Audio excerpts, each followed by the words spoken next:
خۆشەویستانی کورسات نیوز سڵاوتان لەبێ لەگەڵ هاوکارانم بێکەوە ئامادەین بۆی بەرنامەی ڕەهەنتان پێشکەش بکەین. چیرۆکە ناخۆش و تراژیدیەکانی خەڵکی هەرێمی کوردستان بە دیار ئەو جەدەل و یاریەی لەسەر موچە هەیە کۆتایی پێنایەت. ئەگەرچی لێدوانەکان باز لەوە دەکەن کە کێشەی موچە و پارەی موچە لە نێوان بەغدا و هەرێمی کوردستان چارەسەر کراوە، بەڵام نزیکە بێتەوە لە 65 یان 66 ڕۆژ تا ئێستا موچەی هێزی پێشمەرگە و ئەنجومەنی ئاسایش دابەش نەکراوە. چیرۆکەکانی هێزی پێشمەرگەی کوردستان تراژیدین. ئێمە وەکو ڕۆژنامەنووس ڕۆژانە گلەیی و نیگەرانی و گازندەی هێزەکانی پێشمەرگەمان بە شێوازی جۆرا و جۆر بەدەست دەگات بە جۆرێک کە چیرۆکەکان ئەوەندە ناخەژێنن ئینسان لە بەردەمیان ناتوانێت بە ئاسایی بیری لێ بکاتەوە، لەبەرەوەی کاتێک کەسێک کە پێشمەرگەیە یان ئاسایشە یان لە هەر دەستگایەکی ئەمنیە شەو ڕۆژ ساردی و گەرما جەژن بێ یان هەینی بێ وەکو ئەمڕۆ، ئەوان بەردەوام ئامادەن ئەمنیەتی ئێمە بپارێزن. دوێنێ بوو کە لە ڕوبەڕووبوونەوەی داعشدا ڕۆحی خۆیان پێشکەش بەو خاکە ئەکرد و ئەمانوت هەمومان پێشمەرگەین، بەڵام ئێستا ئەوە تا هەمومان موچەمان وەرگرتووە و نزیک بە دوو مانجی شێزی زیاتر لە دوو مانجی شێزی پێشمەرگە و ئاسایش و دژە تیرۆر و هێزەمنیەکان موچیان وەرنەگرتووە. ئەڵێن لەبەر ئەوەیە کە لیستی موچە نەنێردراوە بۆ بەغدا. باشە، لیستی موچەی هێزە ئەمنیەکان کە پێشتر بۆ دەنگدان نێرراوە بۆ دەنگدانی تایبەت ئەبێت چ سڕ و نهێنیەکی تیابێت؟ ئایا پەیوەندی بە بندیوارەکانەوە هەیە؟ ئایا پەیوەندی بە هێزەکانی تری پارچەکانی تری کوردستانەوە هەیە کە لە ناو هێزەکانی پێشمەرگەدا لیوا و فرقە و یەکەی تایبەتیان بۆ کراوەتەوە؟ ئایا کرێ پێشمەرگەیەک تەواوی ئەرکەکانی خۆی جێبەجێ بکات، ئاسایشێک دژە تیرۆرێک هێزێکی ئەمنی هەموو ئەوانە ئەرکەکانیان بەباشی جێبەجێ بکەن، بەڵام ماڵ و مناڵەکانیان داوای بەو پێشجەژنە پارەیەکیان لێ بکات بۆ جلو و بەرێک نەتوانن دابینی بکەن؟ ئایا دەکرێت کرێچیەک بچێتە سەر پێشمەرگەیەک و لەو وڵاتی کە ئەو دیفاعی لێکات و بڵێت من موچەم وەرنەگرتووە و پارەم نییە کرێکەت دەمێ؟ هێزەکانی هەفتای یەکێتی نیشتیمانی کوردستان یەکێتی تا چەند بەرپرسە لەسەرەوەی کە لیستی موچەی نەناردووە، یەکێتی ئامادەیە، یەکێتی چەند بندیواری هەیە، یەکێتی چەند ناوی وەهمی هەیە. هەموو ئەوانەم شەو لە بەرنامەی ڕەهەند گفتوگۆی لەبارەوە ئەکەین. ئەمانویست لەگەڵ هێزەکانی هەشتاشدا گفتوگۆ بکەین، بەڵام بەداخەوە نەهاتنە سەرێ. ئەگەر هاوکارانم ئامادە بن پێشەوە من ئەمێ لە میوانەکانم بەڕێز فەریق جەباریاوەر شارەزای ئەمنی وە کە بەڕێزیان شارەزای و خزمەتێکی گەورەی لە شاخ و لە شار و لە ناو دەستگا ئەمنیەکانی وەزارەتی پێشمەرگە کردو، دوجار ئەمینداری وەزارەتی پێشمەرگەی حکوومەتی هەرێمی کوردستان بووە و بەڕێز باڵام بۆ محەممەد ئەندامی خولی پێنجەمی پەرلەمانی کوردستان بوو و لەسەر هێڵی تەلەفۆنی شلیوە ئەحمەد لەتیف لێپسراوی ڕاگەیانی هێزەکانی هەفتا لەگەڵمانە بێ بڕیار بوو بەڕێزیان، بەڵام بەهۆی هەندێک کاری تایبەت من هەندێک پرسیار بە ئاراستەی کاک ئەحمەد دەکەم بە ئیجازەی بەڕێز فەریق جەباریاوەر و کاک باڵام بۆ. بەڕێز لیوە ئەحمەد، ئێوە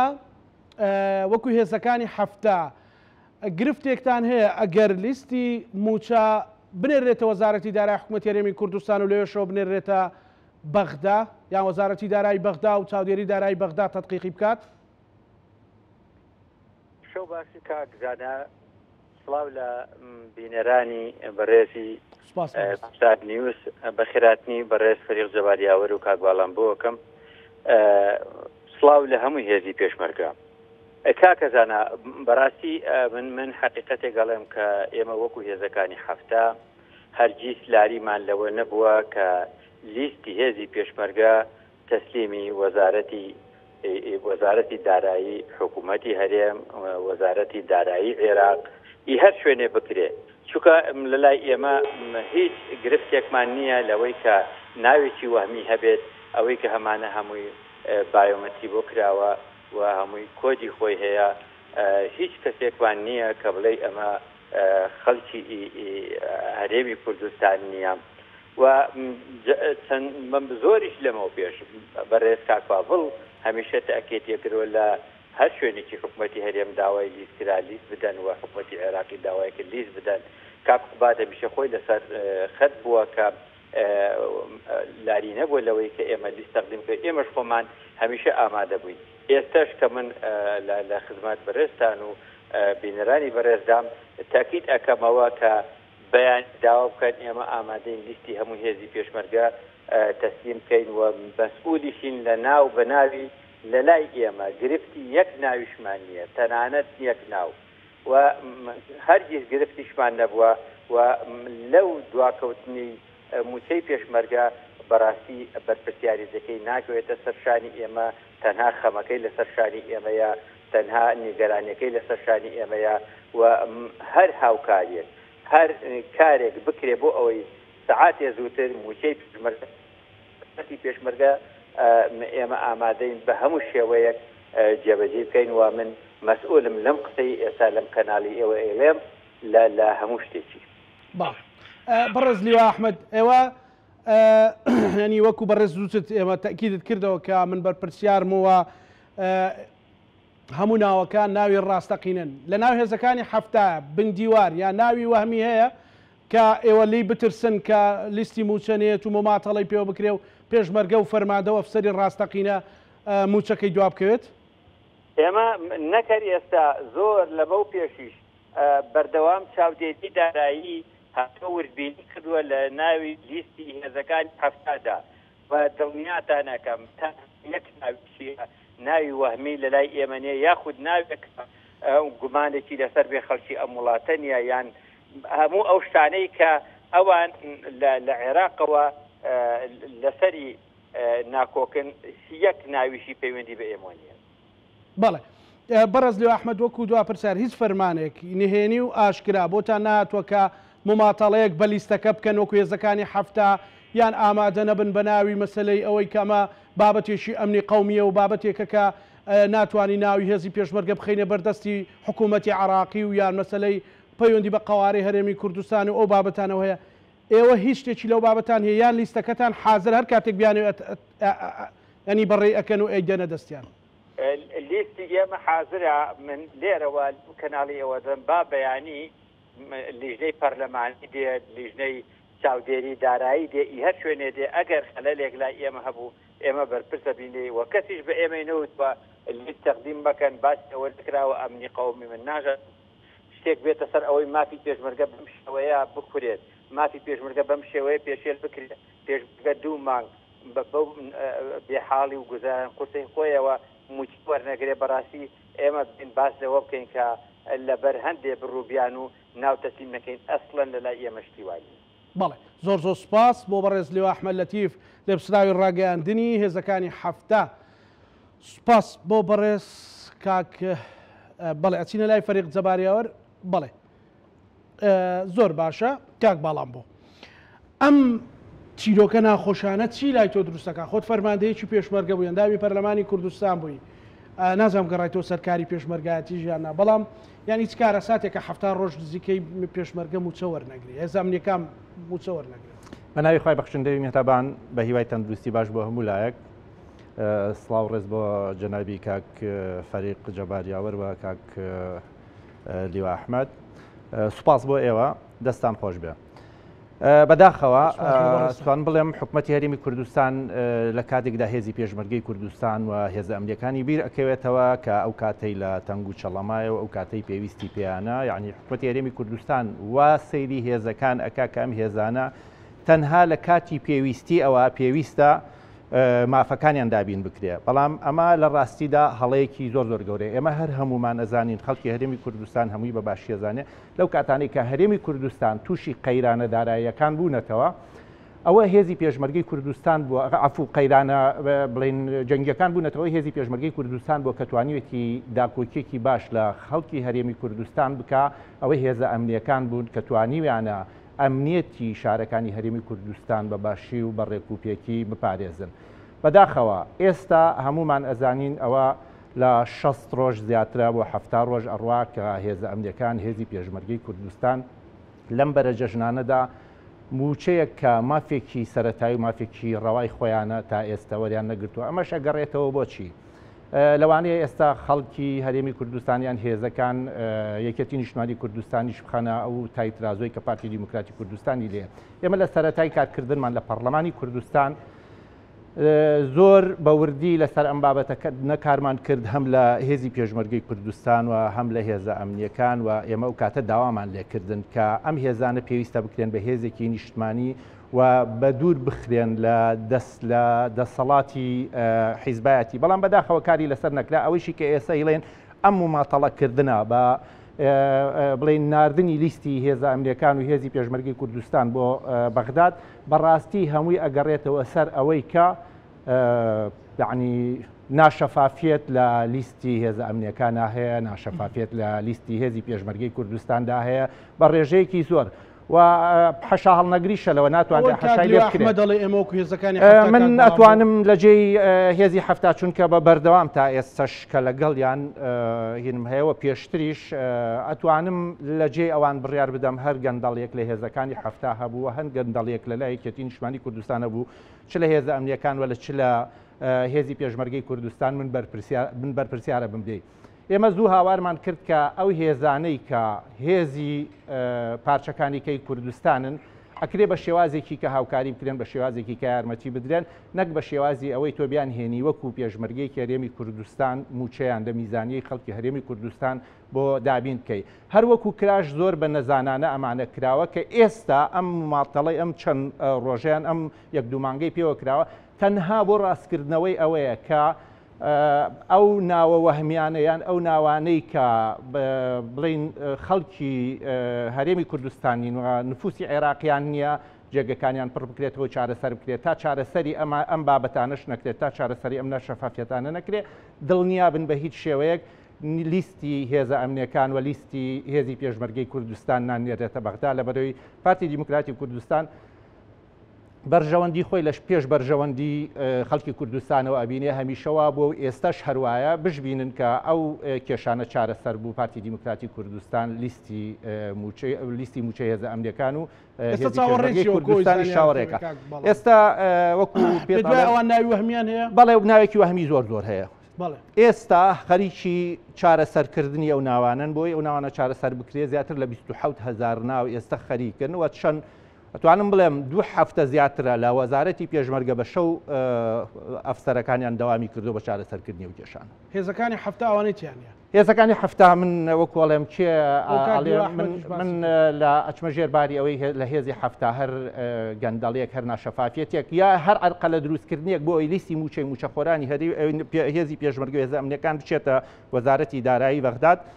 من بەرپرسیارە بمدەی. زۆر باشە. ناوی پارچەکانی تر پێشمەرگەی پارچەکانی تر کاک باڵام بوو. ئەمە بەڕاستی ئەمە پێمان خۆشە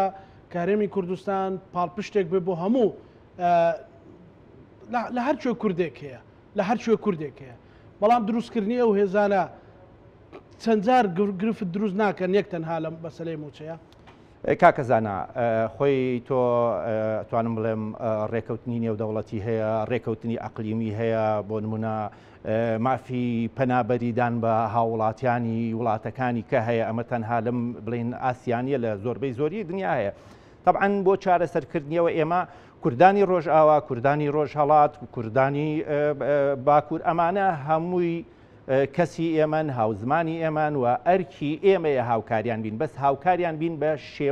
شێوەیەکی یاسایی کە لە ژێر عرف و عادەت و یاسا و بەڵێننامە نێودەوڵەتیەکان نەچێتە دەرەوە. ئەوەی کە لە هەرێمی کوردستان ئەگوزەرێ شتێکی زۆر زۆر ناشارەزاییە، یعنی کەسێکی ناشارەزا نایەت ئەم بابەتە بەم شێوەیە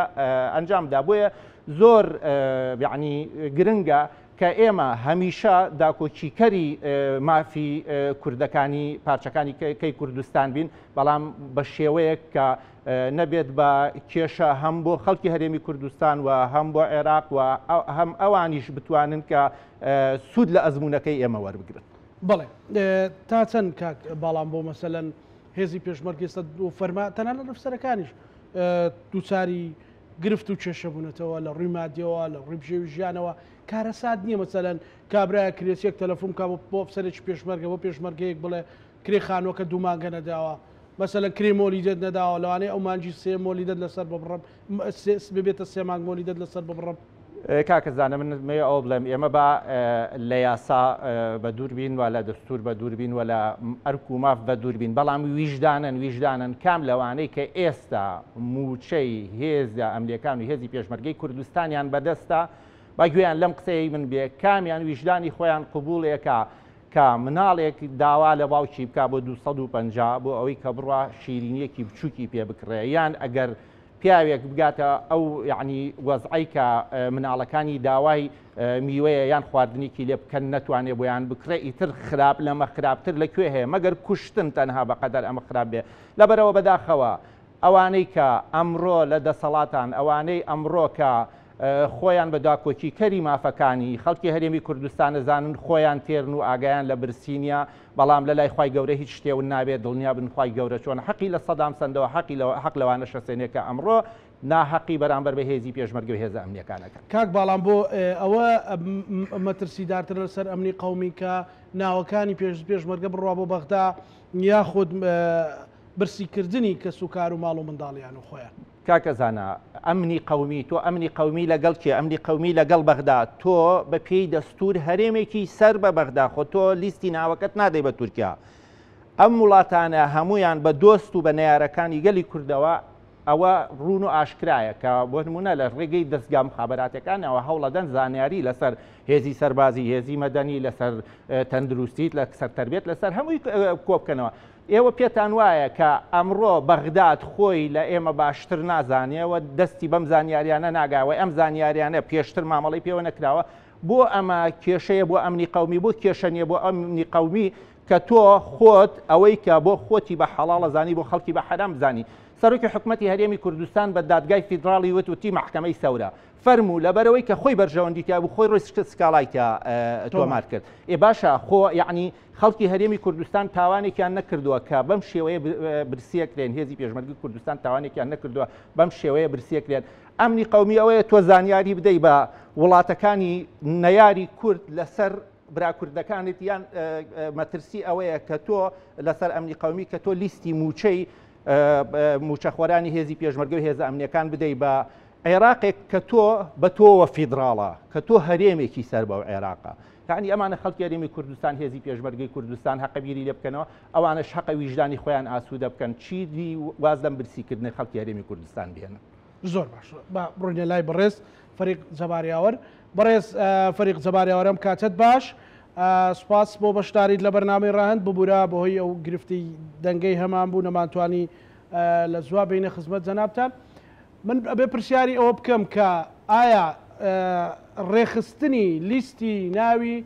سەرجەم هێزی پێشمەرگەی کوردستان بە تایبەتی و ناردنی بۆ بەغدا چ گرفتێکی تێدایە بە پێی زانیاری و بە پێی ئەوەی کە ئەزمون و تەجروبەیەکی گەورەت هەیە لە وەزارەتە؟ بەڵێ قوربان پێشەکی سڵاو بۆ هەموو هێزی پێشمەرگە و هەموو هێزەکانی پاراستنی هەرێمی کوردستان سڵاو بۆ کەسوکاری سەربەرزی شەهیدان سڵاو بۆ کەمەندامان کە بەشێکی جەستەی خۆیان پێشکەش بە پاراستنی هەرێمی کوردستان کردووە سڵاو بۆ کەسوکاری ئەو کەسانەی کە بێسەر و شوێنن کە دوعا دەکەین بە بەردەوامی ئومێد دەکەین بە زیندوێتی بگەڕێنەوە بۆ ناو ماڵ و منداڵی خۆیان دیارە سەرجەم ئەمانەی سڵاویان بۆ ئەنێرین ئێمە بە حەقیقەت لە خەمی ئەوەین کە ماوەیەکی زیاتر لە 2 مانگە موچیان وەرنەگردووە کە بە تایبەت هەندێکیان ئەوانەی کەمەندامانن کەمەندامانی سەنگەر کە تا ئێستا چووکە موچەکانیان هەندێکیان لەسەر 7 یان لەسەر 8 یان ئەوەیە چووکە تایسە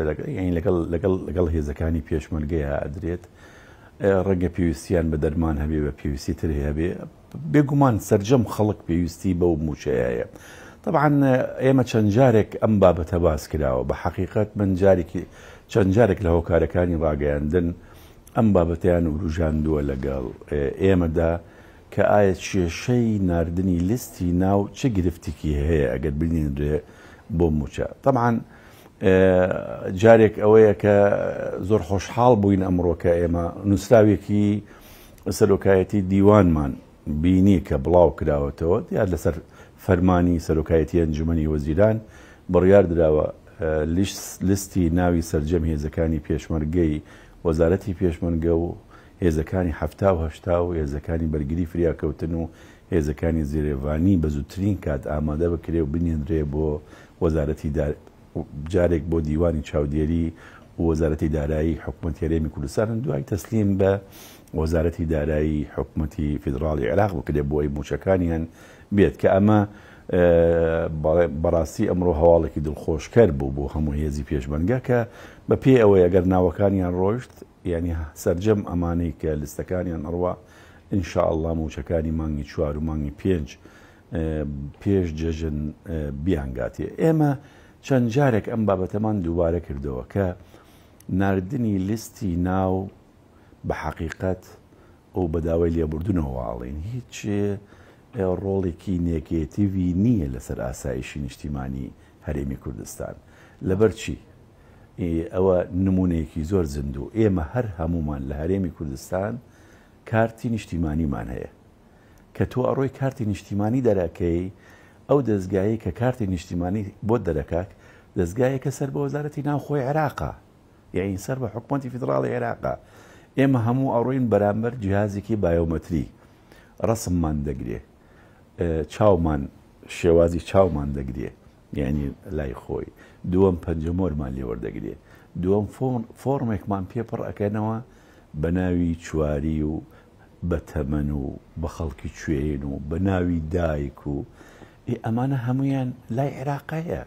کە تۆ کارتی نیشتیمانی دەرکردووە یعنی ئەم هەموو زانیاری تۆ لای حکوومەتی فیدراڵی عێراقەیە. ئێستاش کە لیستی موچە داواکرێ هەر داوای ئەوانە دەکرێ هەر داوای ناوی چواری دەکرێ و داوای بڵێن لە چ وەزارەتێکی بڕی موچەکەت چەندە پلەکەت چەندە یان پایەکەت چییە لە ناو ئەو یەکانەیە. لەبەرەوەیە بەڕای ئێمە جارێکی تری بە داوای لێوردنەوەواڵێن بەڕای ئێمە ئەمە چ گرفتێکی گەورە بۆ بابەتی ئاسایشی نیشتیمانی هەرێمی کوردستان دروست ناکە. ئاسایشی نیشتیمانی کوردستان ئەو هەڕەشانێک کە لە سەرەتی بێگومان هەڕەشەی چەند جارێک باسی ئەوم کردووە هەڕەشەی ئەو سیخوڕانەی کە بڵاو بوونەتەوە لە هەرێمی کوردستان سەربەدام و دەستگای هەواڵگری زۆر وڵاتن کە بە حەقیقەت بابەتێکی زۆر زۆر ترسناکە و چەند جارێک من لە هۆکارەکان ڕێگەیاندن ئەوەم باس کردووە کە بەداخەوە ئەبینین ساڵ بە ساڵ تەشەنەسەندنی ئەو کەسە نەفس نزمانەی خیانەتکارانەی ئەو خەڵکانن کە ئێستا لەگەڵ ئەو دام و دەستگایانە کارەکەن و بە بەردەوام زانیاریان بۆ ئەنێنن بە تایبەتی ئەو کاتانەی باسی ئەومان دەکرد کە ئەبینین زۆر جار فڕۆکەیەکی بێفڕۆکەوان ئەتوانن ئۆتۆمبیلێک بپێکن لەسەر جادەیەکی سەرچیۆک و دووکان لە ناو ئاپۆڕەی سەتان ئۆتۆمبیلا لێ بدەنیان لەسەر گۆیژە یان لە ناوچەیەکی تر لە ناوچەکانی دهۆک یان لە ناوچەکانی شنگال یان لە ناوچەکانی سۆران و ئەو ناوچانن. یعنی ئەوە هەڕەشەیەکی گەورەیە لەسەر ئاسایشی نیشتیمانی هەرێمی کوردستان. هەڕەشەی گەورە لەسەر ئاسایشی نیشتیمانی کوردستان زۆر جار هەیە ململانی ترسناکی نێوان لایەنە سیاسیەکان بە تایبەتی تا ئێستا هێزی چەکداریان هەیە کە زۆر جار خەڵک ئەترسێ دووبارە خوانە خواستەوە بگەڕێنەوە بۆ ساڵانێکی کۆن کە دیسان شەڕێکی ناوخۆیی بەرپابێ لە کوردستان. ئەوە هەڕەشەیە لەسەر ئاسایشی ناوخۆ کە ئەبێت هەموو هێزەکانی هەرێمی کوردستان بە هێزی پێشمەرگە و هەموو هێزەکان هێزێک بن لەژێر ڕکێفی حکوومەتی هەرێمی کوردستان هەموو لایەنە سیاسیەکان بۆ شێوازە بیر بکەنەوە کە ئەم هێزانە بۆ پاراستنی هەموو کوردستانە ناکۆکی لە نێوان ئەو هێزانە ئەوە هەڕەشەیە لە ئاسایشی نیشتیمانی هەرێمی کوردستان.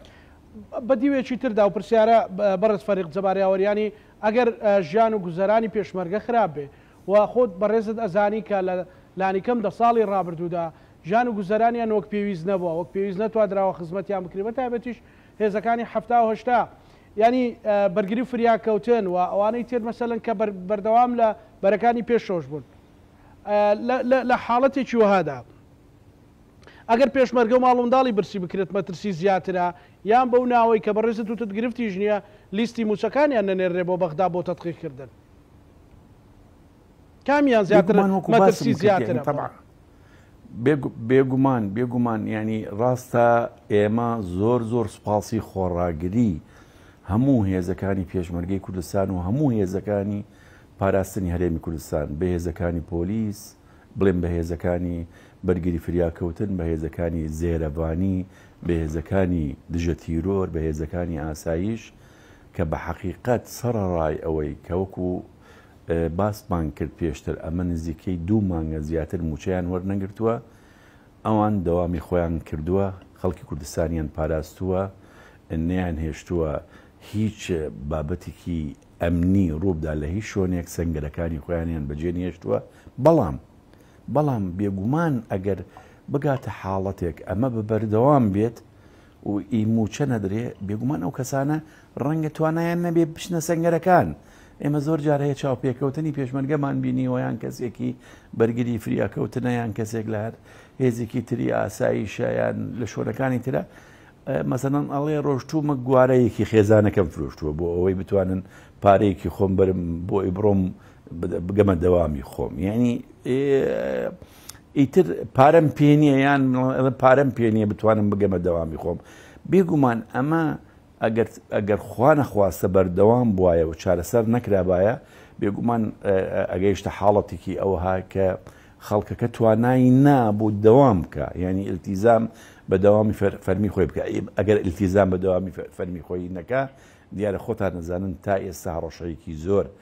لەلایەن تیرۆریستانە و لەسەر هەرێمی کوردستان ناهەیە هەڕەشەی ناوخۆ هەیە بۆ سەر ئاسایشی ناوخۆ چووکە حتا هێزەکانی ئاسایش موچیان وەرنەگرتووە لەبەرەوە ئەوە هەڕەشێکی گەورەیە لەسەر ئاسایش نیشتیمانی بێگومان لەسەر نیشتیمانمان کوردستانە ئەگەر تۆ هێزێک وردە شل بێتەوە نەتوانێ بەهۆی نەبوونی موچەوە ئەرکەکانی خۆی جێبەجێ بکە بێگومانەوە بێتە هەڕەشەیەک لەسەر ئاسایشی نیشتیمانی بە شێوازێکی گشتی بەڵێ بەڕێز فەریق جەواریاوەری بەڕێزان کە ئەمینداری وەزارەتی پێشمەرگە بوون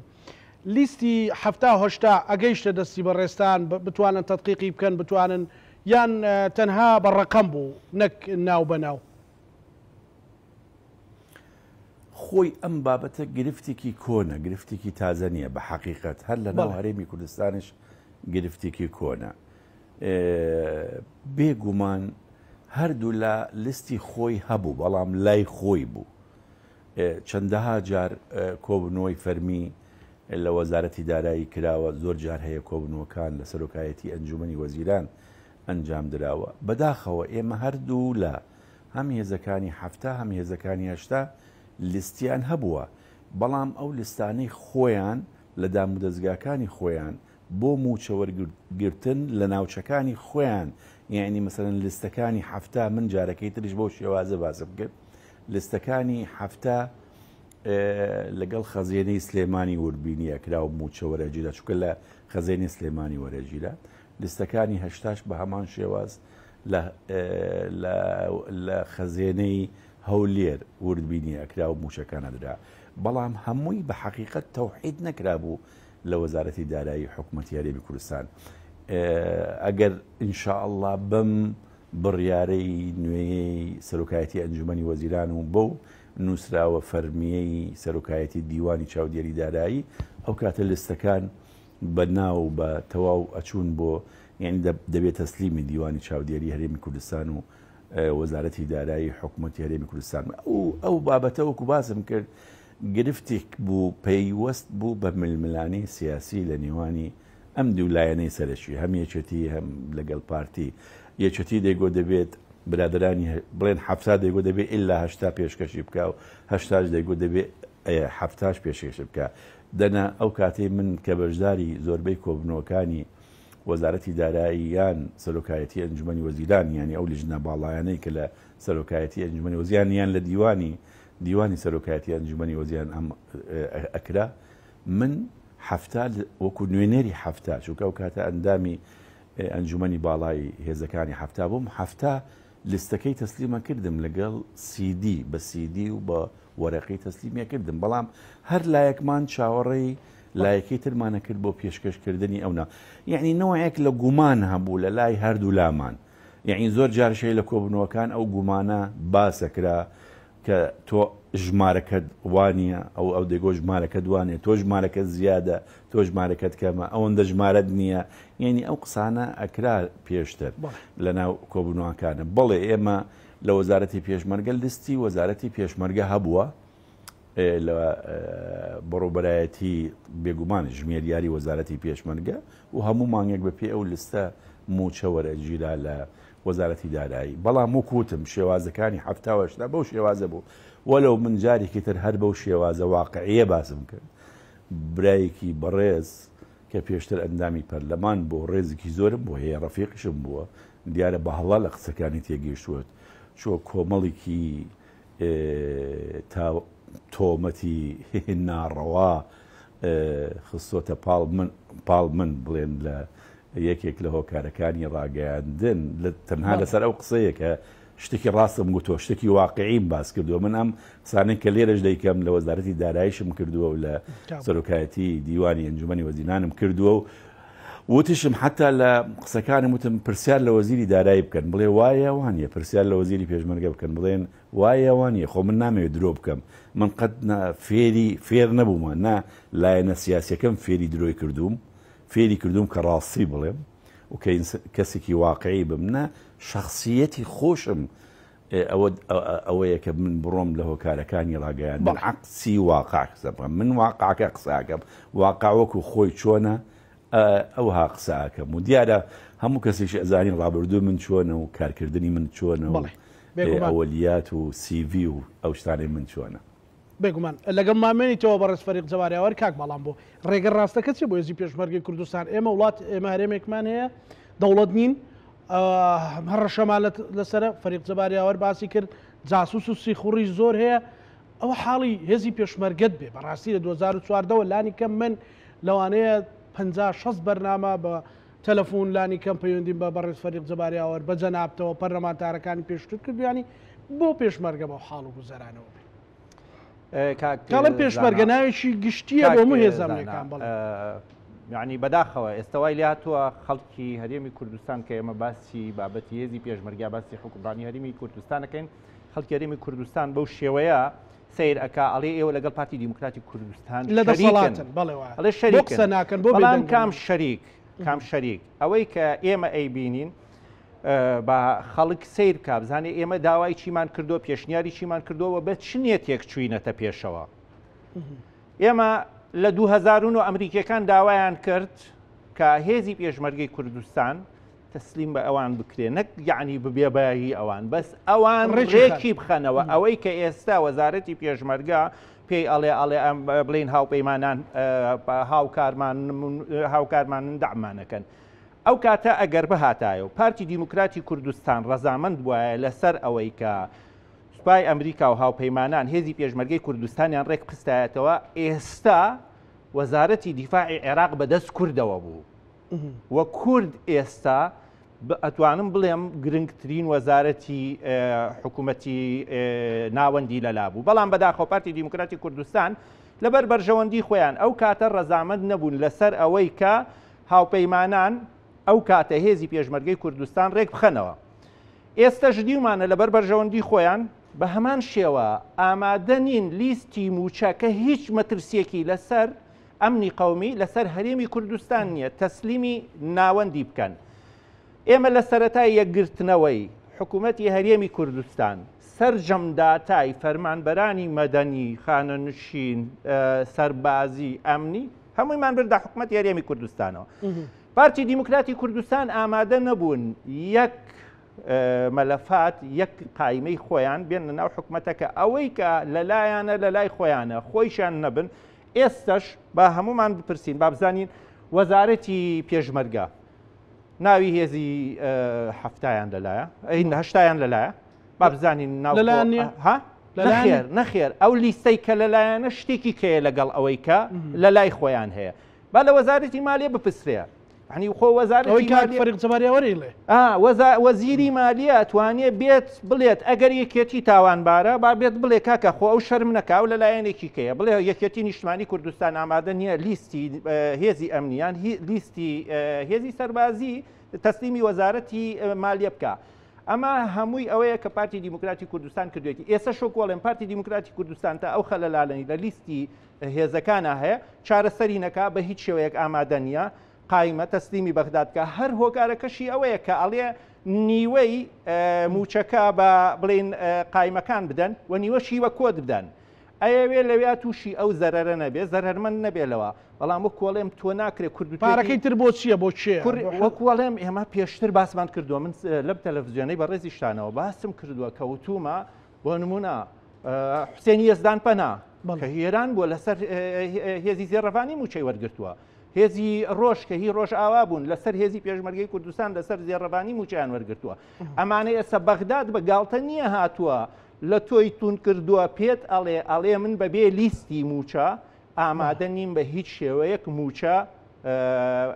بۆ هێزی ئەمنی و هێزی سەربازی بنێرم ئەوان خۆیان باشتر درگبەوەکەن. و ئەوەشی کە ئەمان ئەڵێن وەکو ئاماژەم پێدا ئەڵێ نیوەی بە کۆد و نیوەی بە لیستەکە بۆمان بنێرن تەنها بۆ چارەسەرکردی ئەو بابەتەیە و دڵنیاش بن هەتاوەکوونەی تەواوی لیستەکە نەنێرێتە وەزارەتی دارایی وەزارەتی مالی بەغدا بە هیچ شێوەیەک ئامادە نین ئەو موچەیە بۆ هێز ئەمنیەکان و هێزی پێشمەرگە بنێرن. و پارتی دیموکراتی کوردستان وەکو ئیشلم پێشتر ئەبووایە خۆی کە ئەیزانی کێشەیەکی بەو شێوەی هەیە هەوڵی بدایە ئەم بابەتەی چارەسەر بکردایە نەکی هێزی پێشمەرگە و هێزە ئەمنیەکان برسی بکە ئەوە هەمووی دەڕۆژی کە جەژنە وەکووتمەوە بۆ 7 ڕۆژە چێموچیان وەرنەگرتووە یعنی بە چ ویژدانێک کاکە ئەگەر خۆ بۆ نمونە ئەو کەسە خۆشی خۆڕاگر بێ خۆشی بتوانێت بەس مناڵ ئەوە نازانێ کە باوکەکە بڵێ من موچەم وەرنەگرتووە عنی خێزانەکەی ئەکەوێتە حاڵەتێکی واوە ینی ئەمنی قومی ئەوە نییە تۆ کێشەی بە ئەمنی قومیەوە نیە تۆ لیستی موچە بدەی بەناون کێشەی ئەمنی قومی ئەوەیە کە تۆ هەزارەها خێزانی کۆمەڵگەی کوردەواری هەڵەوەشێنیتەوە لەسەر چی لەسەر بەرژەوەندی ئەوەی کە بەرژەوەندی شخصی پێڵێن لەبری بەرژەوەندی گشتی. زۆر باشە بەڕێز فەریق جەواریاوەر چارەسەرکردنی ئەو بابەتە بۆی ئەمریکیەکان هاوپەیمانان هەموو لایەک ڕازی بن و بتواندرێت هێزێکی پێشمەرگەی بڵێ ناو چوارچەوەی وەزارەتمانێ بۆ کۆی لیوە هاوبەشەکان بەڕاستی بەڕێزت بێ ئومێد بووی لەوەی کە ئەمە دروست بکرێ هەموو هێزی پێشمەرگە لە چوارچەوەی چەتری وەزارەتی پێشمەرگا کۆ بێتەوە یان ڕێگە چارەی کۆتایی و سەرەتا هەر ئەوەیە. من بۆ ئەم بابەتە لە پشتی سەری منەوە ئێستا کە دانیشتوم دوو وێنە هەیە دوو وێنەم هەواڵسیوە ئەمجا زۆر جار هەیە کە میوان دێت من زۆر جار هەیە قۆنسڵگەریەکان دێن بۆ ئێرە یانەوانە UN دێن یان هەر کەسێک کە دێت میوان دێت یعنی تر مناقەشە ئەکری لەسەر ئەم بابەتە چونکە ئەم بابەتە زۆر مناقەشەی لەسەر کراوە ئەمجا ڕسمێکیان هەیە لەگەڵ ڕەوانشاد سەرۆک مامجەلال وێنەکەمان گرتووە ئێمە وەکو ئەو کاتەی وەزارەتی پێشمەرگەی ئێرە بوو چونکە 2006 بوو نزیکەی ئەو کاتانە بوو لەگەڵ فەرماندەی هێزی پێشمەرگەی کوردستانی ئەو کاتە بوو کە جەنابی مامجەلال فەرماندەیە کرد ئەو کۆبنەوەیە تاریخی ئەو کاتە مامجەلال پێی ئاگداری کردین یعنی سەرۆک مامجەلال وتی ئیتر چیتر من فەرماندەی هێزی پێشمەرگەی کوردستان نیم بەڕێز جەنابی سەرۆکی هەرێم بەڕێز جەنابی کاک مەسعود سەرۆکی خۆی فەرماندەی بە پێی یاسایی سەرۆکایەتی هەرێم ئەو فەرماندەی هێزی پێشمەرگەی کوردستانە لەبەرەوەی ئیتر دەبێ هەمووتان بڕۆن لەوێ بەیەکەوە هێزەکانتان یەخەن و لە ژێر فەرماندەی سەرۆکی هەرێمە بە پێی یاسا من سەرۆک کۆماری عێراقم لەم لادۆ طبعا لە تەنیشتی ئەوەوە لەم بەرەوە ڕسمێکی تر هەیە ڕەنگە لێەوە دیار نەبێ ڕسمێکە کە دوای ئەو کۆبوونەوە چوین بۆ لای بەڕێز جەنابی کاک مەسعود طبعا بە هەمان شێواز ئەو کاتە هەموو فەرماندەکانی هەفتا و وەزارەتی سلێمانی و هەموو فەرماندەکانی هەشتا و وەزارەتی هەولێر چوین لەوێ عینشت وێنەیەکمان گرتووە ئەو کاتەی کە جەنابی کۆبنەوەی پێکردین بە هەمان قسەکانی ڕەوانشاد سەرۆک مامجاد بە هەمان نەفسیەت و بە هەمان نەفەسەوەکو بڵێم جەنابی کاک مەسعود بەڕێزی ئەو قسانەی کرد کە ئیتر ڕێکەوتنی وا کراوە کە جەنابی مامجلات سەرۆک کۆماری عێراق و من سەرۆکی هەرێمی کوردستانم و فەرماندەی هێزی پێشمەرگەین. ئەمە 2006 ئێستا ساڵی چەندە؟ 2024 باش یعنی ماوەیەکی زەمەنی دوور و درێژە لەو کاتەوە کە ئەو بڕیارە دراوە کە هەموو هێزەکان یەکگرن خۆ هێزەکان بە ئاسانی ئەتوانی یەک بگرێت ئەگەر ئێمە بم ئیرادە هەبێت بە تەواوەتی لای هەردوولا ئەتوانین بە یەک ڕۆژ هەرچی هەفتا هەشتایە هەڵوەشێتەوە و هەموو دەمج بێ پێکەوە هەرچی زێرەبانیە و بەرگری و فراکردن هەر دەمج بێتەوە یەک بخرێتەوە هەرچی ئاسایشی سلێمانی و هەولێرە هەمووی دەمج بکرێتەوە یەک بخرێتەوە هەرچی دژە تیرۆری سلێمانی و هەولێرە دەمج بکرێت یەک بخرێتەوە لێرە ئیرادەیە لێرە بیر و باوەڕە ئەبێ هەردوو لایەنی سیاسی یەکێتی و پارتی بگەنە ئەو قەناعەتە مۆطلەقەی ئیتر چیتر پێویستیان بەهێزی چەکدار نییە بۆ گەیشتن بەدەسەڵات ئەبێ بە بیر و باوەڕ بە خزمەتکردنی خەڵک بە چۆنیەتی ئەگەر دەسەڵاتیان بەدەستەوە گرت لە ڕێی حکومەتەوە خزمەتی خەڵک بکەن بە بەرنامە بە بەرنامەی سیاسی ئەو حیزبانەی وەکو ئەوەی لە وڵاتانی مۆدرنایە ئەبێ ئەو هێزانەی یەک بگرن بۆ پاراستنی ئەو وڵاتە چونکە بە حەقیقەت ئەگەر هێزی چەکدار لە هەر وڵاتێکە بەدەست حیزبەوە بوو بەردەوام لە کاتی ململانی لە نێوانی ئەو حیزبانە مەترسیکی گەورە ئەکەوێتە سەر ئاسایشی نیشتیمانی ئەو وڵاتە ئەوە ئێمە خۆشمان ئەزانین و یەکە بە یەکە خەڵکی ئەو وڵاتش ئەزانن و هەموو حیزبە سیاسەکانیش ئەزانن و وڵاتانی ئەوروپاش و هاوپەیمانان کە ئەو قسەیە هەموو جاری بەرگوێمان دەخەن و بە نمونەش هەیە هەموو جاری ئابینین سیر کە ئەو وڵاتانی کە هێزی چەکدار بەدەست حیزبەکانەوە ئەوە سوودانە ئەوە لوبنانە ئەوە سووریایە ئەوە لیبیا بوو ئەوە یەمەنە ئەمە ببین ئەوە عێراقە حتا نمونەی عێراقی پێش 6 ساڵێک و پێش ئێستا و تا ئێسش زۆر جار هەیە هەندێک هێزی کە لەژێر دەسەڵاتی حکومەت نییە گرفت بۆ عێراق دروست دەکات ئێمە ئەگەر بمانەوێت دەوڵەتداری بکەین ئەبێت یەکێک لە بنەماکانی دەوڵەتداری ئەبێت حزب دەستبەرداری هێزی چەکدار بێ ئەو هێزی چەکدارە حیمایەتی دەوڵەت بکە حیمایەتی نیشتیمان بکە نەبەس هێزی پێشمەرگە بە پێشمەرگە و پۆلیس و ئاسایش و دژە تیرۆر و هەموو جۆرەکانی ئەو هێزانەی کە هەن لە وڵاتە ئەوە حیمایەتی وڵاتەکە حیمایەتی هەموو حزبە سیاسەکانەکە حیمایەتی هەموو ڕەنگەکانەکە ئەبێ ئەگەر ئێمە دەوڵەتداری و دیموکراسی خۆمان بمانەیە پیشانی وڵاتانی دنیا و هاوپەیمانان و ئەو وڵاتانە بکەین ئەبێ پەلە بکەین لەوە وەکوتم بنەماکانی هەموو دەوڵەتداریەک هەموو دەوڵەتێک هەموو حکومڕانیەک ئەبێ هێز یەکگرتوو بێ ئابووری یەکگرتوو بێ لەو وڵاتە ئەبێ پەیوەندیەکانی ئەو وڵات یەکگرتوو بێ ئەبێ بەرنامەیەک هەبێ لە وڵاتە بەرنامەیەکی استراتیژی نیشتیمانی هەندی هێڵی گشتی تێدا بێ ئەبێ هەموو حزبە سیاسەکان ئیلتیزام بەو هێڵە گشتیە بکەن بەڵام ئەتوانن لە کاری ڕۆژانەیە ململانی یەکتری بکەن کامیان ئیشی باشتر بکە ئەو لایەنە ئەگاتە دەسەڵات ئەمجا لەبەر ئەوەیە بە حەقیقەت ڕاستە ئێستا ئێمە وەکو باسم کرد ئەو ماوە مێژویە ئێمە گەر بینە سەر تاریخ لە 92ەوە بەحساب دەستمان کردو بە یەخستنی هەموو هێزە شەکدارەکان کە لە شاخ هاتین یەکەمین جار یەکەمین کابینەی حکومەت هەرێمی کوردستان دروست بوو لە 92 تا ئێستا حسابی کە نزیکەی 32 ساڵی زیاترە باشە تا کەی بتوانین ینی تا کەی هاوپەیمانان چاوەڕێمان بکەن بڵێ هاوکاریمان بکەن پشتیوانیمان بکەن ئەو هاوپەیمانیە نێودەوڵەتیە کاتیە ئەبێ هەموو خۆشمان تێبگەین کاتیە چونکە ماوەیەکی زەمەنی دیاریکراوە بۆ شەڕی داعش بووە لەبەرەوە هەتا لەگەڵ ئێمە نابن لەبەرەوەی دەبێ ئێمە بیر لەوە بکەینەوە بیر لە هوک باسم کرد یعنی ئەمە زۆر گرنگە ئەمانن بنەمای ئاسایشی نیشتیمانی ئەمانن کە هەموو لایەنە سیاسیەکان ڕێبکەون لەسەر هەندی هەڵی کشتی بۆ پاراستنی نیشتیمان مەسەلەی وەکوتم ئابووری هاوبەش سیاسەتی دەرەوەی هاوبەش زائیدەن حکومڕانیەکی ڕەشید بۆ هاوڵاتیان زائیدەن هێزێکی یەکگرتووی کە وڵاتی خۆمان پێ پارێزین یەک قسەی ئاخری یەکەم ئەمە دوسێ جارێتریش باسم کردووە ئێستش حکوومەتی فیدراڵ ئەگەر داوای لیستی ناوەکانی کردو حکوومەتی هەرێم طبعاً ئێستا بەس لیستی ناوی هێزەکانی پێشمەرگەی وەزارەت و هەفتا وەشتا و زێرەبانی و بەرگری فریاکەوتن ئەنێرێ من بە تەسەوری من ڕەنگە بەیانی نازان ئەگەر ڕێکەوتنێ کرابێ ئەوە خۆشحاڵین ئەگەر نە بەیانی داوای لستەکانی تری ئاسایش و لستەکانی تری دژە تیرۆر و لستەکانی تری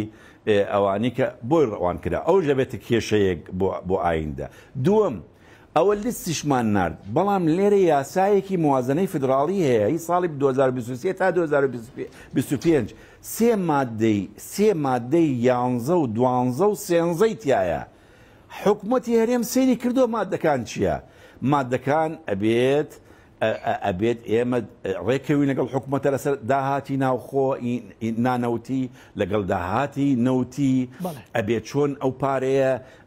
یعنی ئەمانە بەیانی لەسەر ئەمانەش کێشە دروست دەبێت یعنی ئەمە حەلمان کرد بە شێوە ناکرێت ئێمە فقط وەکو بڵێن حەبێکی ئسپرین یان دەرزیەکی بڵێن ئازار شکێن کێشەیەک چارەسەر بکەین و کێشەکانی تر ئەبێ هەموو کێشەکان ئێمە بیر لەوە بکەینەوە ئەو کێشانەی کە هەمانە لەگەڵ عێراقا بەتایبەت ئەوەی پەیوەستە بە بوجە چونکە یاسایەکەیە ئەو یاساش لە پەرلەمانی عێراق دەرچۆ و بڕیارێکی دادگای فیدراڵیشەیە ئەبێ ڕێککەوتنی بڵێن کۆنکریتی بکەین بۆ ئەوەیە خەڵکی هەرێم ئیتر بپارێزین لەم کێشەی موچە دێت موچە نایە موچە دێت ئەم مانگە هات مانگەی تر نهات بەڵێ زۆر سپاس بۆ بەڕێز فەریق جەباریاوەر کاک بەڵام بۆ دوا سەرنج و پەیامی بەڕێستان دو پەیامی من ئەوەیە کە ئێمە ئەگەر بگەڕێنەوە بۆ ڕابردووی درێژ و بۆ ڕابردووی گەلی کوردکەی یەکدەم و یەک دەست بوو بێ توانیوێتی ئیمتیازی باش بۆ گەلی کوردستان بەدەست بێنێ و وەکۆش زانین ئەوەی کە ئەمڕۆ ئەگوزارێت ئەمە ململانیەکی حیزبیە ململانی حیزبیش ئەکرێ بە شێوەیەکی باش بە شێوەیەکی تەندروست بێ بۆ ئەوەی کە تۆ هەوڵ بدەیت ئەم چیانە هەیە بەرەو پێشی بەری نەک بەرەو دواوەی بەری من هاوڕا بووم لەگەڵ قسەی جەنابی کاک فەریقی جەباریاوەر کە ئەڵێ ئەبێ هێزی پێشمەرگە یان هێزی سەربازی هێزی نەتەوە و هێزی نیشتمان بێ لەگەڵ ئەوەشە بەداخەوە یعنی ئەوەی کە ئەیبینین ئەمڕۆ لە هەرێمی کوردستانە حیزبایەتی بووە بە کۆمپانیای بزنس هەر کەسێک و هەڵ ئەسێ کۆمپانیایەک دروست ئەکا بەڵام کاتێک دێتە سەر ئەوەی کە خەڵک ڕوبەڕوویانە بێتەوە پێیان ئەڵێکی گرفتەکان هەموو یەکێتی و پارتیە ئەی باشە گەر گرفتەکان هەموو یەکێتی و پارتیە ئەی ئەو حیزبانەی کە بوونیان چییە بۆچی هەن ئەگەر ئەوان نەتوانن ئەم گرفتانە چارەسەر بکەن ئەم گرفتانە یەکلا بکەنەوە بەڕاست بڵێن ڕاست و بە هەڵە بڵێن هەڵا ئەمانە بۆچی هەبن بۆچی بارگرانی بن من هیوادارم ئەم جارە خەڵکی هەرێمی کوردستان خۆیان بە ویژدانی خۆیان کێشەی هەڵبژاردننی پەرلەمانی کوردستان و دەنگەکانی خۆیان بە شێوازێک بدەن کە بەو لایەنە بێت کە بتوانێت چارەسەری گرفتەکانی هەرێمی کوردستانکان نەک کەسانێک بۆ بزنس بۆ خۆ دەوڵەمەندکردن بێنە پەرلەمانی کوردستان وە لە پەرلەمانی کوردستان هیچ دەور و هیچ کاریگەرێکیان نەبێ دوایش سەرجەم گرفتەکان بۆ یەکێتی نیشتمانی کوردستان بگەڕێنەوە ئەگەر هات و ئەمە کرا من پێم وایە چارەسەرکردنی گرفتی هەرێمی کوردستان تەنها لە لایەکێتی نیشتمانی کوردستان یەکێتی نیشتمانی کوردستان تاکە هێزە کە بتوانێت ئەم کێشانەی هەیە چ لێرە و چ لە ناوخۆ چ لە ناوەند لە چ دەرەوە چارەسەر بکە و بە هیواشم حکوومەتی هەرێمی کوردستان بە زووترین کات چارەسەری گرفتی موچەی هێزی پێشمەرگە و هێزەکانی ناوخۆ بکات زۆر سپاسانەکەم زۆر سپاس بۆ بەڕێز بەڵام بۆ محەممەد ئەندامی خولی پێنجەم پەرلەمانی کوردستان سپاس بۆ بەڕێز فەریق جەباریاوەر شارەزای کاروباری سەربازی و ئەمداری پێشووی وەزارەتی پێشمەرگەی حکوومەتی هەرێمی کوردستان سپاس بۆ لیوا ئەحمەد لەتیف وتەبێ ژیان لە بزای و ڕاگەیانی هێزەکانی هەفتە بە هیوای ئەوەی کە لە بەر لە جەژن دەستوبەر بکرێت کە هێزەکانی پێشمەرگەی کوردستان و ئاسایش و بەرگری فریاکەوتن و دژە تیرۆر دوو موچە وەربگرن و ئەو گرفتە دارایانە چارەسەر بکرێ بە لەگەڵ هاوکارانم بەرنامەی ڕانمان پێشکەشکردنەوە شەمولایەکتان ئەمانەتی خوای گەورە بنخواتان